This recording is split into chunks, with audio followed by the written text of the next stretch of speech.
fait en sorte que tes paroles, qu'elles sont relâchées, qu'elles ne tombent pas à terre. La première chose, c'est ce que j'appelle le silence. Le silence est un logiciel puissant. Quand vous lisez Josué 6, versets 6 à 20, lorsque Dieu est sur le point de prendre Jéricho, Dieu va dire aux enfants d'Israël, vous allez faire le tour de la ville 7 fois. Et à chaque fois que vous allez finir le tour, vous allez entrer et vous allez revenir. Mais pendant le tour que vous faites autour de la muraille, je ne veux ni bruit, ni son. Tout le peuple doit rester silencieux. Mais c'est parce que Dieu savait que après avoir bouclé les 7 tours, ils allaient maintenant crier. Et pour que ce qu'ils vont dire ait le pouvoir nécessaire, il fallait d'abord faire silence. Donc le silence a la capacité de donner force à vos paroles.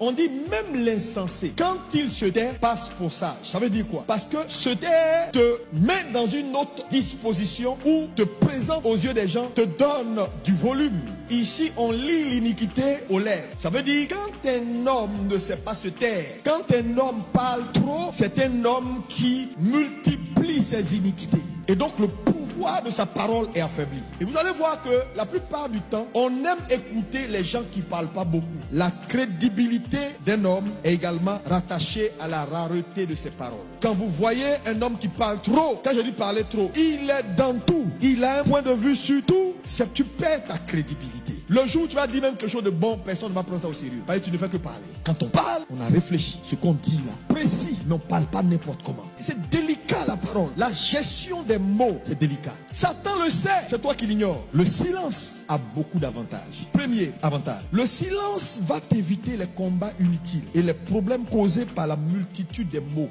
Mots M-O-T-S. Il y a des combats inutiles que tu t'es créé parce que tu parles trop. La gestion de l'information. Si tu ne sais pas gérer l'information, tu vas détruire ta femme, tu vas détruire tes enfants, tu vas détruire tous ceux qui sont autour de toi. Une parole que tu envoies qui ne construit pas un homme, tu payes pour ça. Deuxième avantage du silence. Le silence t'empêchera de donner des armes à tes ennemis. Parce que la plupart du temps, c'est vous qui donnez les armes à vos ennemis pour vous combattre et pour vous détruire.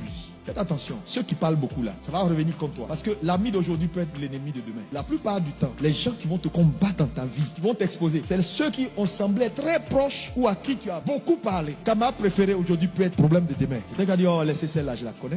Quand on était un truc là, elle me disait tout le temps, son mari là, c'est un fautif. Il la trompe même comme de l'eau en bois. Ah bon, tu as pris ça où? C'est tellement qui m'a dit, elle m'a décrit son mari. Je connais son mari, tu le vois comme ça là, il n'y a rien de bon dedans. Hein. Tu l'as laissé. C'est toi-même qui as donné les âmes là. Troisième avantage, le silence impose le respect. Les gens vont te respecter tant qu'ils ne savent rien de toi. Ça impose le respect. Quelqu'un qui ne parle pas beaucoup, qui est très calme, qui est dans son coin et tout. Les gens le respectent. Tu es une femme mariée, même si tu manges gari chez toi à la maison, c'est bon. Quand tu sors là, sape-toi bien, puis donne du respect. Fais-toi respecter. Quand on parle beaucoup, on est un gros pécheur. Mais celui qui retient ses lèvres, quoi, est un homme prudent. 4. Le silence désempare tes adversaires, les perturbe. Quand un homme est silencieux, on ne sait pas ce qu'il pense de la situation. On ne sait pas ce qu'il va dire. Ça dit, tes adversaires sont perturbés. Quand un homme sait se taire, c'est un homme qui va marcher dans la victoire. Parce que les gens ne sauront jamais où tu vas sortir, comment tu vas sortir et comment tu vas faire la chose. Parce que tu es calme face aux situations qui viennent à toi, tu observes. 5.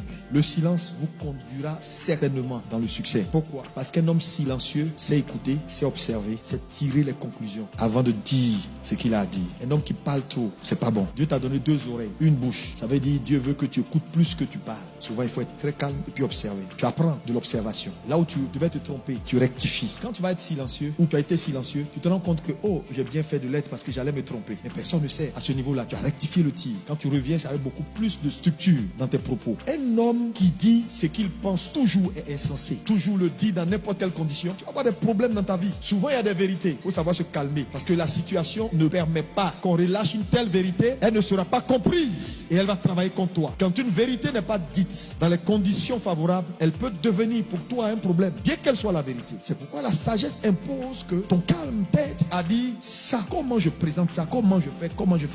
Faut pas être impulsif. Quand cette dame a perdu son fils là et qu'elle allait à la rencontre du prophète, qu'est-ce qu'elle a fait? La Sunamite. Son mari lui a demandé, elle a dit quoi? Elle n'a pas parlé. Parce que ce n'est pas à tout le monde on expose les choses sérieuses. Si elle avait dit à son mari, hey, le petit là, il vient de mourir. J'ai dit le temps d'aller voir le prophète revenir. Le monsieur a enterré l'enfant. Ou il va raconter des choses qui vont gâter tout. Mais la femme était tellement spirituelle qu'elle pouvait comprendre que l'enfant va revenir à la vie. Donc, Là, la gestion de l'information, elle est sensible. Il y a des gens qui ont perdu leur miracle parce qu'ils n'ont pas su parler comme il fallait, n'ont pas su se taire quand il fallait se taire et donner l'information à qui de droit. Si tu sais manager le silence, tu seras un homme sage, un homme intelligent et tu vas réussir tout ce que tu entreprends au nom de Jésus. Parler plus à Dieu et moins aux hommes. Deuxième logiciel qui donne force aux paroles.